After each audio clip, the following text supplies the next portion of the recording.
Hi everyone, welcome to Easy Peasy with the Smithsonian. I'm Allison Leitner. I'm an instructional designer here at the Smithsonian, and I'm joined by my colleagues Ashley and Phoebe. Today in this webinar series, the second of this webinar series, we're going to have our Smithsonian educators like Ashley and Phoebe walk us through some of the visible thinking routines from Harvard's Project Zero. They're going to model the routine, and then as you would with your students, and then once we're done with that, we'll have some time for questions about how you might use these routines in your in-person or digital classrooms. These routines are often done in person, but in this moment in time, we wanted to show how they can be done in a digital learning space. So in the spirit of modeling, we wanted to start with a social emotional practice of starting with a question. So if you would take a moment in the chat and type the color that you are feeling as you come into this webinar. As you're thinking about that and as you're typing and sharing, look at the color that your colleagues here are feeling and think about how that might change as we go through this routine. And at the end, we'll have the same question, and you can reflect back on the change that you are feeling. So I'll give you a second to do that. And then I'll turn it over to Phoebe and Ashley. Okay, great. Ashley, you want to introduce yourself first? Oh, sure. Yeah. So my name is Ashley Naranjo, and I am a museum educator with the Smithsonian Learning Lab. And in a little bit during this session, we'll talk about some of the complementary resources that we've curated here for you that are available through the Smithsonian Learning Lab platform. Great. Hi, everyone. My name is Phoebe Hillman. I'm the Teacher Institutes educator at the Smithsonian American Art Museum. And I'm excited to be back with you all. If anyone is a repeat participant, we're here on Monday as well, exploring a thinking routine called See, Think, Wonder with an artwork. And today, what we're going to do is use the same routine. We're going to try See, Think, Wonder again, but with a new artwork. So whether this is your first time joining us or whether you are a repeat participant, we hope that this will be provide something new and also an opportunity to just sort of slow down and be present in a time where a lot of us are sort of rushing around and feeling stressed and trying to figure out new ways of working and just sort of being in the world. So I'm looking forward to this. Just as a quick introduction to See, Think, Wonder and thinking routines in general, for those of you who are new, thinking routines are essentially short series of questions that are meant to be easy to remember and easy to use with a variety of objects, artworks, texts, and in a number of different situations. And part of the reason why they're called routines is that they're meant to be used again and again and sort of become a habit of mind. So building these types of thinking that we can go back to in all kinds of new situations. And in See, Think, Wonder, we're just going to ask you to share what you see in an artwork, what you think about what you see, and what you're wondering about it. And you can start to think as teachers about how those questions and the skills that you're building as you're answering those questions might be applicable in different parts of your curriculum and useful for your students to practice. All right. So I always like to give everyone a little bit of time to just look closely and slowly at an artwork before we start talking about it. So I'm going to share my screen just a moment. Oh, there we go.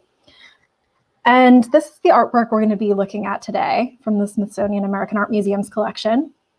And before I ask you to participate in the chat box, I'm going to spend about a minute or so using the Zoom feature on Learning Lab to look closely at all the details of this artwork because there's a lot going on. So take this moment just to look closely and start thinking about what you notice. Let's start from the bottom.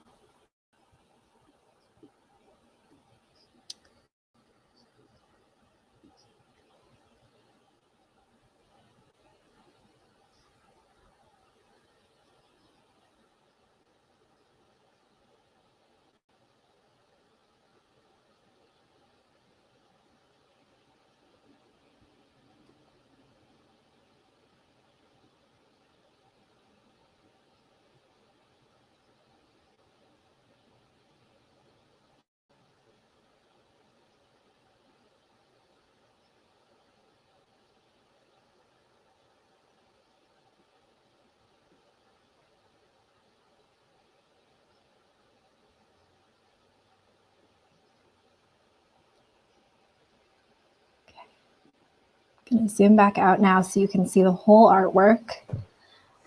And I'm going to invite you now in the chat just to start sharing, what do you see? And again, we talked about this a little on Monday if you tuned in, but what I mean by what do you see is really what are some things that you can point to, like objects, people, natural elements, colors, lines, shapes, any of that is great. So feel free to just start sharing in the chat. What are you seeing in this artwork? Molly's noticing that she sees windows. Mrs. McCabe sees people on a stoop. Tess sees food, oranges, bread, cheese. Molly also sees food. Germ sees an ice cube. Paula sees a horse and a carriage. Dominique sees a city or small town. Molly's also seeing a pair of scissors with arrows. Hannah's seeing a lot of shops and residential buildings. Great. One thing that I noticed too, as I was looking closely, was a lot of text. So when you were zooming in, kind of above the main figure's head, I saw the words, "Lest we forget." I also saw on the white bottle, 5 cents. And then in the bottom kind of part of the image, I also saw the word ice on, I think it was kind of like a trolley or carriage. Yeah. Great. So starting to notice some of the words and text that are included in this image. Mrs. McCabe is also noticing that there are pigeons on a roof off to the left. And some people are noticing that the figure in the center is a giant person or is very large. Yeah, impossible not to notice that central figure, much larger than any of the other figures in the image. Yeah, Paulina and Felicia have noticed he's on a cross. Yes. And Stephanie's noticing the scale is really different in the image. Yeah, absolutely. It's not a very naturalistic scale. It's, this is not something that you would see in everyday life. So we're starting to think about those choices that the artist made about scale and making certain figures and objects bigger than others. Great. Veronica's noticed a vertical line at the center of the composition, making a path with people creating a line that continues vertically up the main figure's barefoot and leg across. Excellent. So noticing kind of how that path divides the image in half and maybe leads your eye up that central figure and up the center of that cross. And Stephanie's noticing there's a difference that seems very urban in the foreground and sort of suburban in the background with trees and smaller houses. Okay, great. Yeah, so we talked a little bit, I heard some other comments about the setting and this idea of a community and people, but it looks like we maybe have two sort of different types of communities, or it looks like we have more dense population on the left and a little more space on the right. Great observation. All right. So we're doing a great job here of sharing what we see. And I'd like to invite us now to move to what we think might be going on based on what we see. So you can start now thinking about, what inferences you might be making from some of the things that you're seeing. And there's no wrong answers here. This is really just what you think. But please feel free to start sharing in the chat box. What is this artwork making you think about? And what do you think might be going on here? I can start us off. It looks like the kind of main figure might be an everyday worker, someone in the community that people respect or are honoring. I think that he's an everyday worker. He has like a cigarette behind his ear. I'm also noticing kind of simpler clothing and kind of some pens in his pocket, or maybe that's a pack of cigarettes. And I think that he's being honored because he's kind of such a big figure. I know a lot of people in the chat had said it looks like a parade float or something like that. So those are kind of the two things that came to mind when I started to think about all of our observations. Great. Thank you, Ashley. So thinking about, the scale that we talked about and what does that mean? Maybe it means that figure is important or that he's being honored. And then you looked at the clothing and the objects on that figure and started thinking about who he might be, maybe a working class person in the community. Mrs. McCabe has said she thinks he's an ice delivery man. Jerem has said that maybe he thinks there's a community potluck. Each diverse culture is contributing cuisines. Veronica says she sees more people interacting in the streets in the urban looking area than with the houses and a car behind. And Molly says she thinks it might be a hot summer day because there's a big sun and the people seem to be inside and he has a big ice cube. Paulina thinks the man in the center is someone who delivers shopping or everyday products. There's food by him. He's sort of feeding the people underneath him. Molly thinks he's supposed to be seen as some kind of martyr or someone who's sacrificed for the community because he's on a cross. Mrs. McCabe saying that she thinks the words "lest we forget" and the sort of Christ-like position might mean that he's suffering or has some kind of sacrifice. Great. Yeah, so lots of comments starting to think about the meaning of that cross and what significance that might have symbolically. In the Christian tradition, we often think about the cross as representative of sacrifice or suffering. So great observations there. All right. Yeah, and some talk too about community and diverse types of people interacting, and sort of the difference between the two sides of the composition, the more dense urban looking side and the more sparse suburban looking side of the painting. Yeah, and Dominique said, I think the man's some sort of public or important figure in the community, maybe someone who brings someone else together or everyone together by providing us essential service in everyday life. And Stephanie said that the blue tool reaching around him is troubling. It's like it's going to grab him or harm him or remove him. Okay. Sort of a sense of danger, perhaps, created by those scissors or tongs that we see. All right. I think this is a good time to sort of naturally start moving into wonders.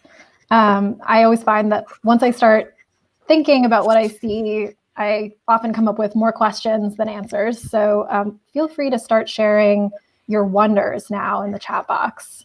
What are you curious about? What do you want to know more about this painting?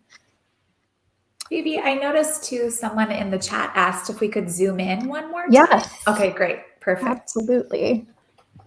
So let's zoom in even closer.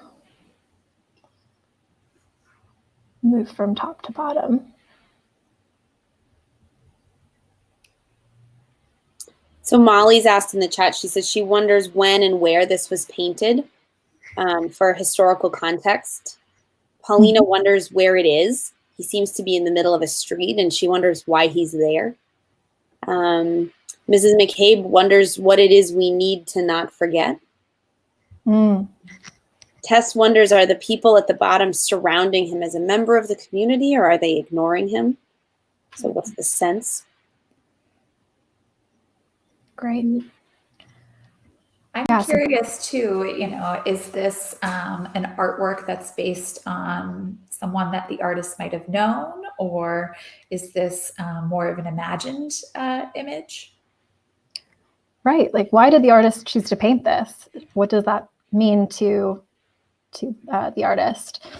And great questions too about the historical context that might help us understand when and where this is supposed to be.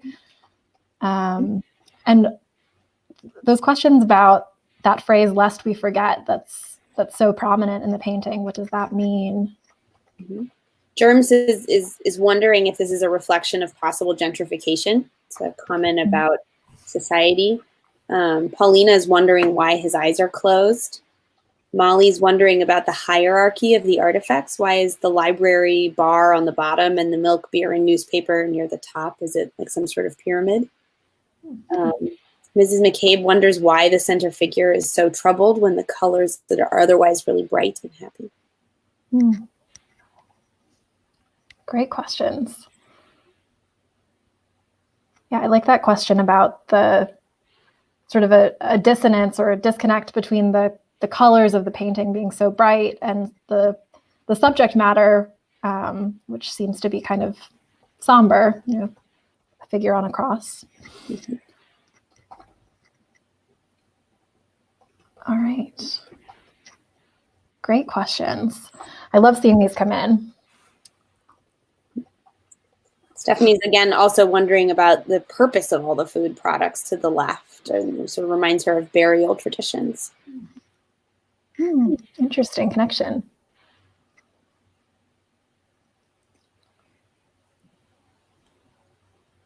Paulina's wondering why there's a cup of coffee on one of the hands of the cross. So high up there. Right. Here. Mrs. McCabe is wondering what the paper inside the icebox says. Paper inside the icebox. Right here. Mm-hmm. Yeah, it's a little hard to tell. Mm-hmm. All right. Well, I think this is a good moment. We've generated such a great list of wonders. At this point, what I'm going to do is share just a little bit of information with you all about this artwork that'll help sort of put it in context a little bit.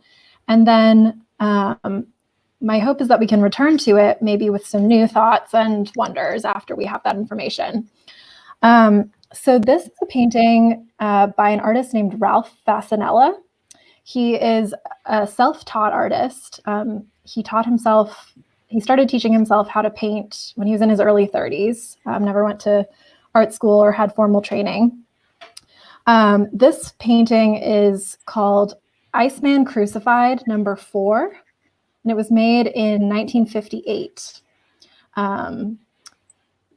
So just from that title, some of the questions that might be raised for you are, why the number 4? Right? This is a work in a series. And why would he make a series of paintings of an Iceman crucified? So this actually is meant to be a representation of Ralph's father, Giuseppe Fasanella, who went by Joe. He was an Italian immigrant. Both of Ralph's parents were Italian immigrants who moved to New York, which is where Ralph was born, in the Bronx in 1914. And they were working class immigrants in New York City. His father worked as an ice delivery man, and his mother worked in a garment factory.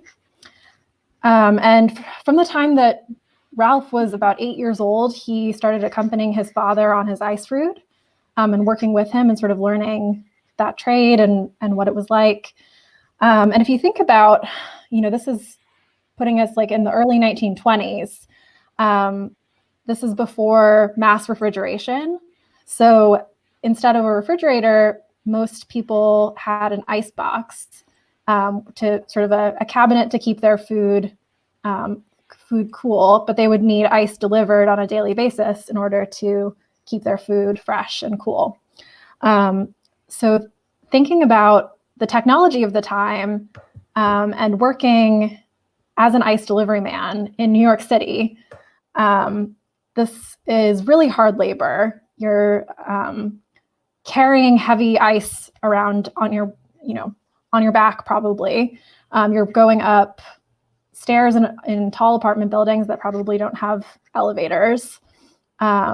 You're touching this cold ice. Even if you have gloves, this is going to be really hard on your skin. So Ralph really saw the difficult work that his father did every day to try to provide for his family.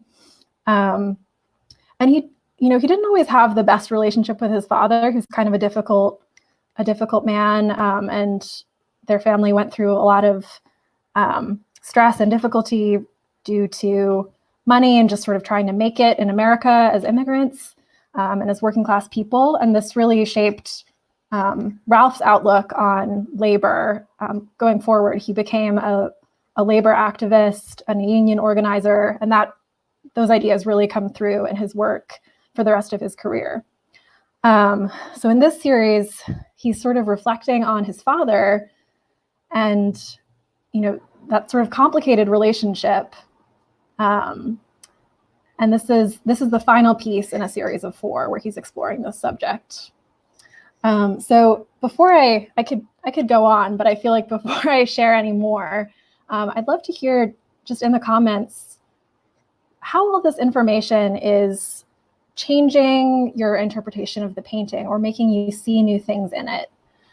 So take just a moment and jot down in the chat if you're thinking anything new now, or if this is making you wonder about any new questions.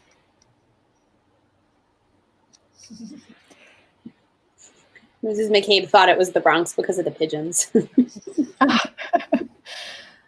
Interesting. Yeah. And then Hannah's saying she thinks the tool is an ice grasping tool and is wondering if his line of work is employing him yet holding him captive simultaneously. Oh, I like the way you phrased that. Mm-hmm. Molly is wondering when people started switching to electric fridges. Stephanie says that the context helps her think about the artist's purpose and context. And Veronica saying now she's wondering how the work speaks to us as viewers and our own stories of migration for us or our parents or grandparents. Great question. Yeah. Molly's also saying she wonders if Iceman were feeling left behind by the switch to new technology, where the question about electric fridges came in. Paula says she understands now why he's there. He's in the middle of the street in New York. Figures his father, that's where he worked. So that's all making sense to him. Mm-hmm. I love this. So it's kind of seems like a mix of people sort of understanding details in the painting a little bit more or in a new way, and new questions being raised about the historical context and sort of what's going on outside the frame, changes in technology and immigration stories. Love this. And Germ is noting that, immigrants and people of color tend to have harsher realities. Yes, absolutely. That's true today too. Hannah's saying she wonders if his father came across as exhausted a lot, like his expression in the painting.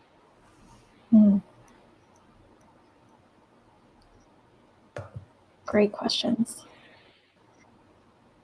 I wonder too if painting this artwork kind of helped the artist process some of their feelings about his father, and either, the exhaustion like Hannah mentioned, or not feeling totally connected, but starting to kind of understand what his father was going through. So maybe more of like an empathetic understanding of older generations. Yeah, absolutely. And I think that goes back to the meaning of that phrase, lest we forget, right? That's something that Fasanella includes in a number of his artworks. The Smithsonian American Art Museum had a major exhibition of Fasanella's work back in 2014, and it was called Ralph Fasanella, Lest We Forget. And that phrase, I think is an encouragement to remember the people who came before you, the people who worked so that you could have a better life. Thinking about your family members, your ancestors, and also just the working class people who support our communities and society that, we don't often expect to see a large scale representation of an ice delivery man in a painting in a museum, right? And why is that? So this sort of reminder to look around you and notice and remember these people who have sacrificed.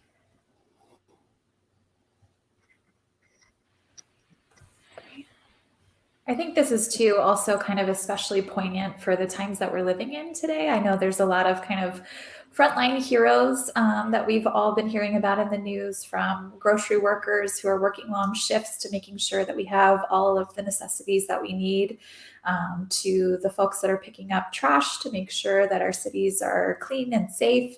And so I'd be kind of curious with students to think about who are those community workers and helpers today that we might kind of pay homage or honor in this way. Yes, absolutely. All right. I love the discussion that we've been having. I think it's really rich and could lead to so many interesting further explorations and connections to the present, as we just discussed. I want to just show you, this is part of a Learning Lab collection that we created for this webinar.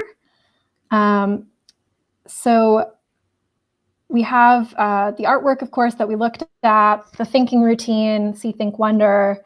And then we also have some context and background. There's a page for the exhibition I talked about, as well as a great podcast where Sam's curator of folk and self-taught art, Leslie Umberger, is being interviewed about Fasanella.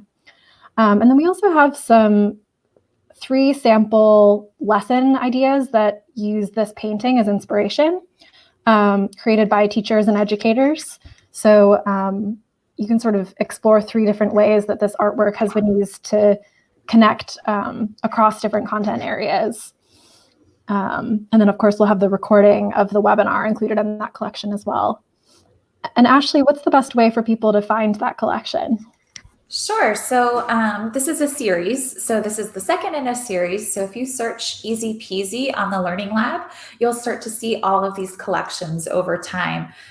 We've also linked to it in the chat box, so you can click right on that link. And it's listed in the YouTube description so that you can find it later as well. But like Phoebe said, this webinar will be archived, so you can also go back, share it with a friend, maybe share it with your students, and start to kind of fast forward and rewind through the parts that you want to really hone in on to better understand exactly how Phoebe kind of masterfully facilitated this discussion for us too.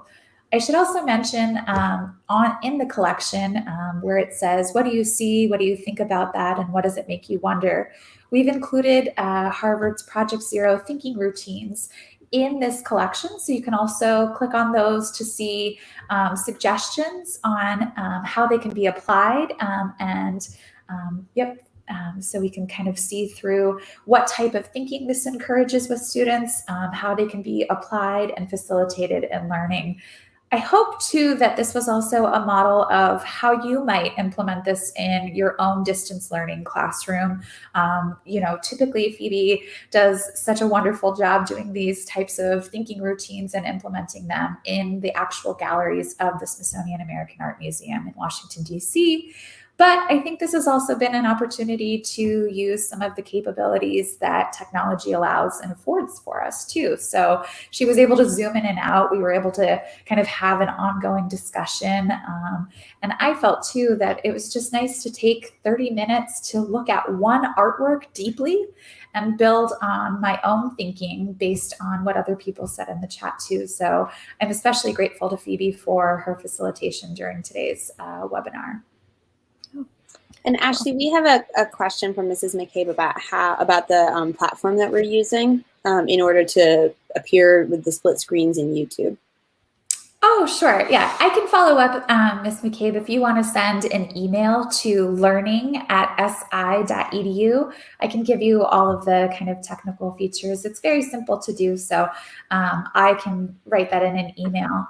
I should mention too that learning@si.edu is the kind of contact address where you can actually reach out to hundreds of Smithsonian Museum educators across history, culture, the arts, and science.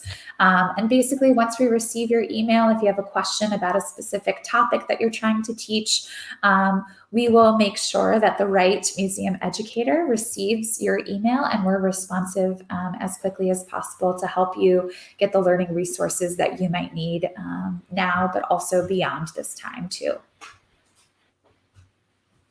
Great.